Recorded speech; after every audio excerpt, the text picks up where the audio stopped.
Welcome to the lecture series on object oriented analysis and design. When we started talking about computer as a device, what is it that the computer can do was a big question mark. There were a few people who took on some puzzles which were intellectually stimulating, challenging. They wanted to come up with a solution to that puzzle, solving the puzzle and then making it happen on this device called computer any number of times.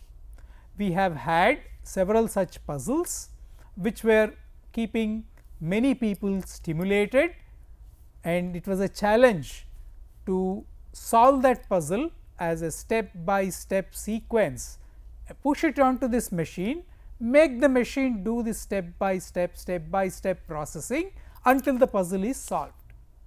Well, there was a trend, a point in time when there was a trend that Rubik's cube was a very big puzzle, very complex, very challenging puzzle.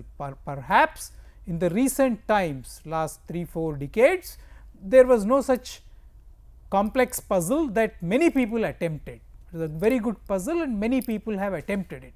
The point in time when people who were standing in the bus stops, traveling by buses, trains, were all keeping themselves occupied with this Rubik's cube. Outside of the cricket commentary, this was the next best topic, common topic. Do you know how to solve it?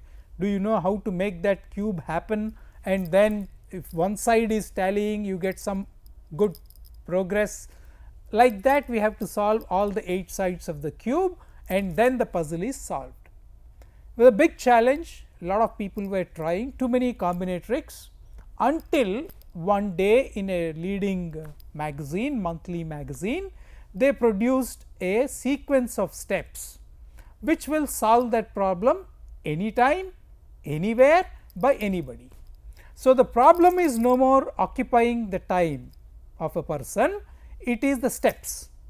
You have been given the puzzle, you have been given the jumbled puzzle. Now, the problem is no more occupying the minds of the person, there are some 10 steps. Well, there were debates, there were arguments, people were writing to these people in the magazine, how are you sure that it is correctly working all the times? Well, they kept on telling it is a magazine, it was a nice idea, we published, you can try it. So, what is occupying the minds of the people? The 20 steps, 30 steps that they have to follow. You give the Rubik's cube jumbled up, they will follow the step one by one, and immediately the puzzle stands solved. Most of the times it was working to a point where many people said that yes, it is a correct way of doing, even though none of us have formally checked whether it will solve the same puzzle for every person, any time, any given combination. Most of the times it was giving correct results. Now, what is a Rubik's cube puzzle? 20 steps given in this magazine. There were better methods. This is how the first idea of computing a program, an algorithm happened. Now, Rubik's cube is only an algorithm. You will have to only remember 20 steps to do. For remembering only 20 steps to do, why should I waste so much of my imagination, so much of my creativity? I can as well push it onto the machine, give the correct start point, it will run those 20 steps without complaining of any problem, any number of times, any time it will do that.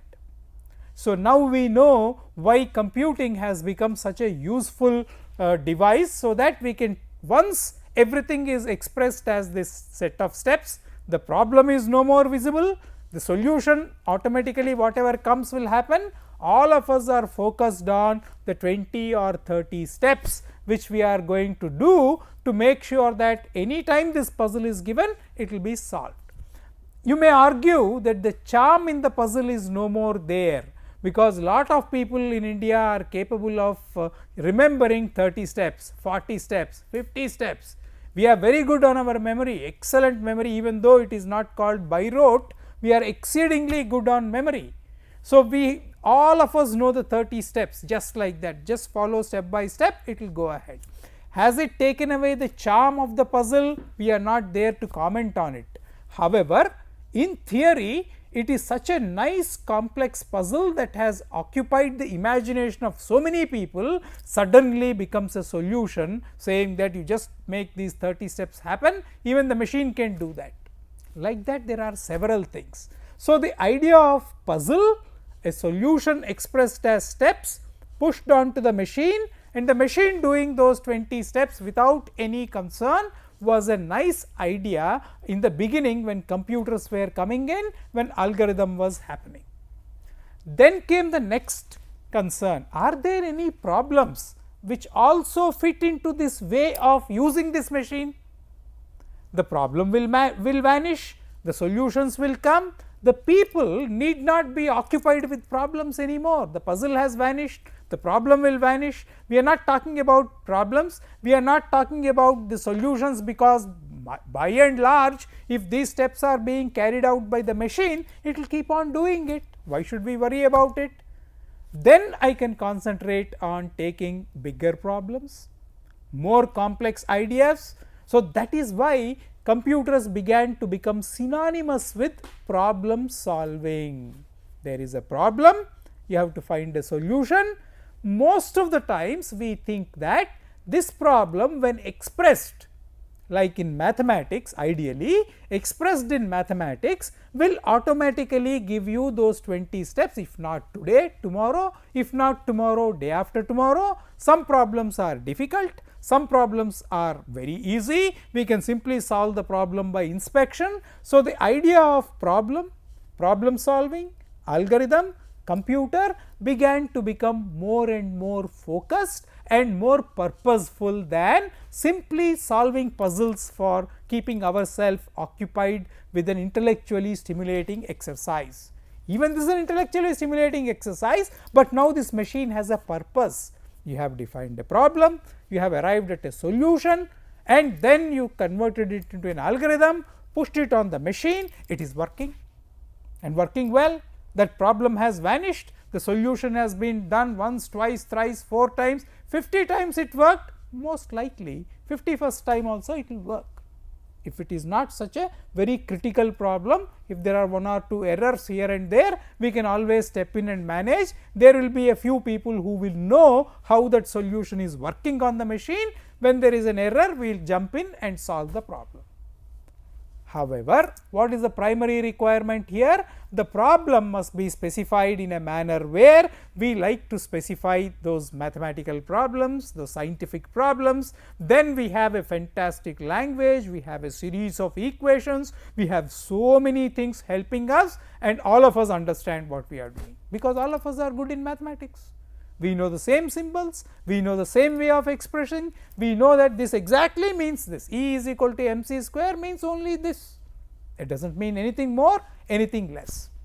Now comes the next problem. When we talked about the machine as the device, we are not able to express our problems in that mathematical notation which we desire to have those expressions like in your physics, like in your chemistry. The very expression of the problem was becoming a difficulty. How do you express that problem? This is how you are expected to tell that this is the problem, this is the solution.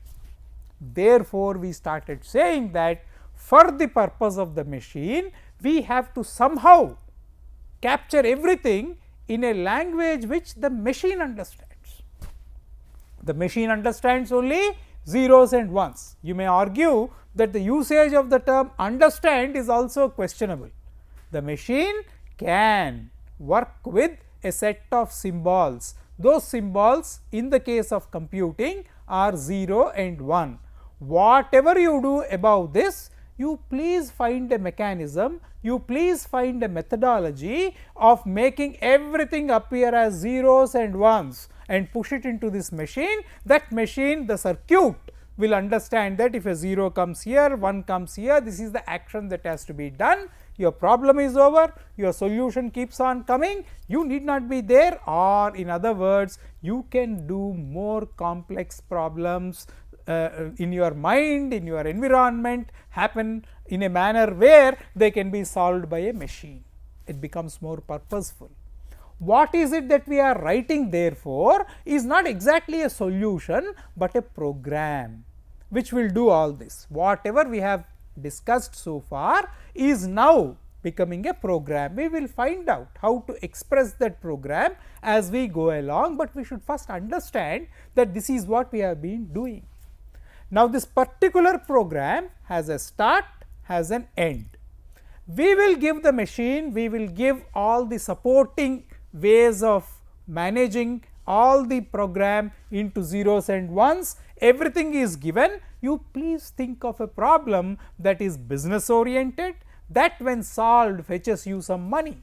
Where is that problem that is castable as a program emerging from? From your context, based on your constraints. There are certain time constraints, there are certain space constraints, there is a money constraint. Now, we become very purposeful on this box called a machine or a computer or something that is warranting that all your problem should become a program, and that program should be somehow managed as sequence of zeros and ones, and now your problem vanishes. We moved up one more step closer to the machine. Neither the problem is visible nor the solution is visible. What is visible is a program which is algorithmic. We now become what are called program engineers. So, if somebody has given me a well defined problem, we hope we will engineer the solution using this machine like this. The machine will repeat this solution over and over again. So, what is the problem here? The problem is very simple. If we have to undertake so much of drudgery of moving away from the real life context where the problem was spotted and then pushing everything onto the machine, what is the guarantee that what the machine is doing is still valid in the reverse direction, that is at a place where the problem has emerged. If it is, as I said, only a puzzle, all right, this time we failed, next time we will do it better. If it is a small problem, next time when we attempt, we will solve it better. If it is an academic context, it is fine, but now we are telling that we have engineered the program in a manner where it really fits into the context. Things must become a bit more strong, like in science, like in mathematics, saying that there must be a quadriad demonstratum. This is proving to be elusive. At one end, we are very confident that because of this method, because of making it purposeful, we are able to take on much more tougher problems. We are able to make complexity our celebrated goal. We want to talk about more and more engineering, write about programs, write about engineering, talk about an algorithmic efficiency. However, whether the solution is correct is a big question mark. We still do not have that much of confidence in telling that this solution is correct. We are good at attesting working solutions. We know that this solution works. Please keep monitoring. There may be a case where it is not correct, there is an error condition that is coming, there we will step in and see how this error condition has happened. Now, this program engineering is not able to anticipate that error condition. We do not know when that error condition works. It is something like telling that we want to do everything by pure induction, which simply means that every cat has 4 legs, is a simple statement. How do you prove? I caught one cat, it had 4 legs, second cat 4 legs, third cat 4 legs, 1000 cats 4 legs, 1001 still a question mark. The progression of this way of thinking that it will always work has been a question even in formal mathematics. Pure induction is not adequate proof. Therefore, what we have done is the program engineering is like that. It worked well for this kind of input, it worked. It gave us acceptable output, it is a working solution. Next input it worked, next input it worked. Now, what is the reason why the people who were actually facing the problem are not able to step in? The problem is completely expressed differently. The input is in some alien language that fits the machine, the program is in some instructions are in some alien language, which we gradually call them programming languages, computer languages, programming languages, and then we said that this is how they go into the machine. The machine is working only on zeros and ones, it has no idea about what is this other way of representing the data, something you are calling input, something you are calling output, something you are calling a sequence of instructions. All this is not for the machine, it is for those people who are specialists in writing these programs, provided the problem is specified properly. And when this is happening, we realized that each time we cannot keep our fingers crossed for this kind of an input. Will it work correctly? Is it still a working solution? Next time when I change the input, is it going to be a working solution? These are certain concerns which we cannot address in a pure induction mode. The next time when it does not work, it may be fire in the actual place where the problem is expected to be solved. So, what we have done in this process is we learned how to spot a problem, take it out completely from the context where the problem has occurred, bring it to our desk, do all this as specialist people who solve the problems using computer. That is the specialty now. This is true 4 decades back it happened like that, 5 decades back it happened like that. So, we will take care of that problem, we will come up with a solution. If you have that same machine, it is fine, otherwise you please purchase this machine, use it in your office. We will put all these ideas called program, whatever we have been discussing. However, program engineering is not really anticipating what can go wrong. So, we moved one more step called software engineering, and then we started defining the field called software. Now, what is the concern? Which technology makes that complexity happen in an easier way? For addressing this, I would start with a simple example, that is a case study called vending machine. Vending machine that allows users to buy snack items. In addition, a user can find out the caloric content of her choice. We somehow think I have deliberately used the idea of caloric content of her choice. They may be very cautious about it. This is all is the purpose. So, what is it that you are thinking immediately? Imagine that somebody is wanting to purchase. What are the quick things that they look at it? The person will simply choose one item, one snack item. Immediately the choice should be flashed on the screen. It should tell this is the caloric content and this is the cost of it. If you are happy with it, you please say yes, we will ask you to insert the money and the money should come. So, the money should go in, the change should come and the snack item should also come. That is all, very simple. For this, do we need to understand the entire vending machine? Do we need to understand how all those snack items that have been exhausted are replenished?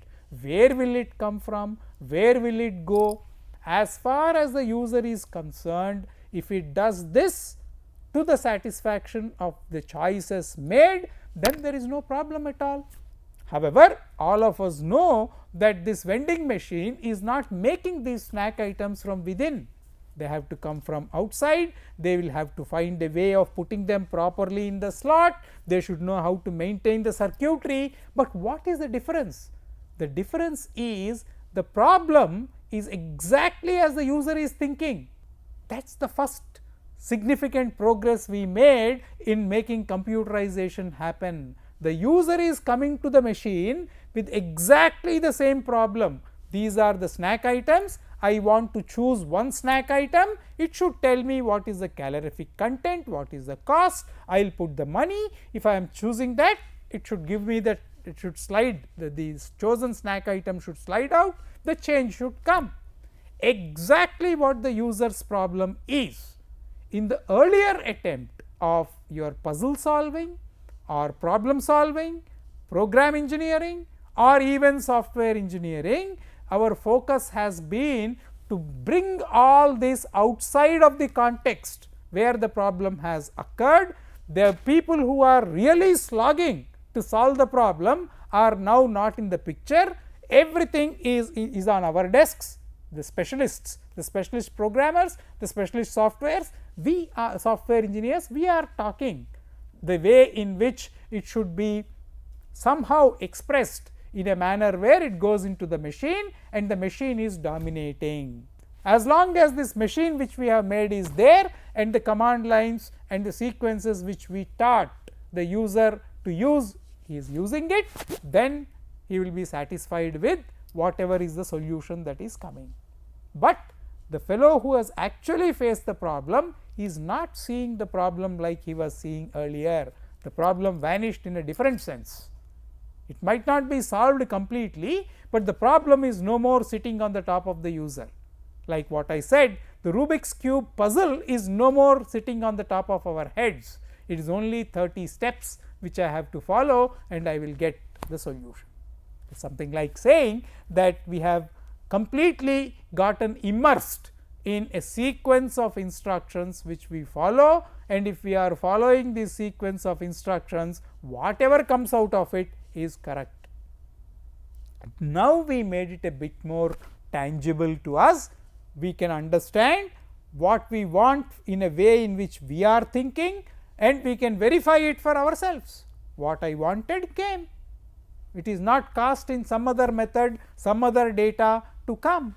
So, this is how we have been talking about. Now, is there a way in which all the things that I have expressed so far will simply mean the exact things that the user wants to do? This is where we started telling that we need a paradigm shift.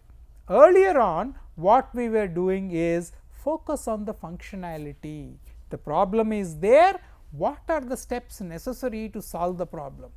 In the process, we have completely recasted the problem in a manner where we understand in a language of our choice, we express it in a language which the machine warrants, we will build our own compilers, our own linkers, our own loaders. We have built everything correctly, puzzle to problem, problem to program, program to software. All that has happened in a very nice sequence with a handful of good principles, concepts, everything is fine, but then the fellow who actually faced the problem is clueless about what exactly is happening to the problem, except the fact that the fellows who said we solved the problem are asking him to look at 20 to 30 steps, finish off these 20 steps, whatever comes out of it is yours. So, that element of doubt breeds. See how simple it is now. Think of this vending machine instead of a computer. Now, please understand, the vending machine is also having a program, the vending machine is also having an algorithm, the vending machine is also being controlled by a software, but then it relates directly to you and I. What we want to do, it is showing that it is happening. So, we do not want to doubt, we do not want to do too many things going round and round, it becomes operational very fast, and we can always relate to the user, this is the problem, this is what you are going to do in your mind, not trying to express it to me and I understanding it in the mind of the programmer, in the mind of the software engineer and then push further into the machine. That is not the way, the path has to be changed. So, we said there should be a different paradigm. One such paradigm that was very promising was object oriented paradigm. We strongly think that when we are solving problems for ourselves, we are more likely to be object oriented than talking about functions first. We are not so much concerned about what is this machine, where is it made, whether it was made in Germany, all those details are not really bothering us. What is it that I want to do? I want to purchase a snack. What is this snack likely to be? The snack should have a calorific content less than this. So, I am likely to point out at one snack, it is more than the calorific content, not accepted. Another snack or whatever fits below the calorie content or whichever combination of the available snacks which will give me the less than calorie content, I will tick all of them, select all of them, it will tell me this much is the cost of these snacks that you purchased, put the money, it should give me the change, it should give me the snacks. This is how you and I work. It is not that we are not thinking in steps, it is not that we are not talking about a problem, we are, but then what is it that we are concentrating on? Our problem is like this in my mind, and the machine is fitting my mind exactly the similar manner. All the things that I have spoken are still happening in that machine.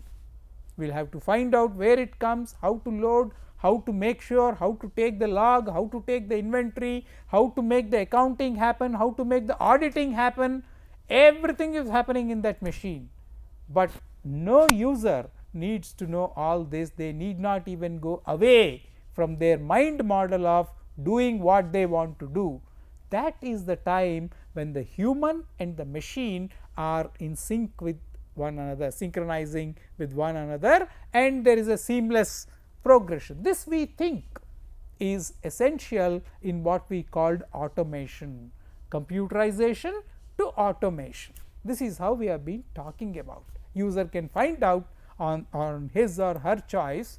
A vending machine holds a number of snack items and displays the list of snack items and their prices through a user interface with a display screen and buttons for making selections. In addition, the vending machine has a receptacle for money and an item dispenser. There are two trays.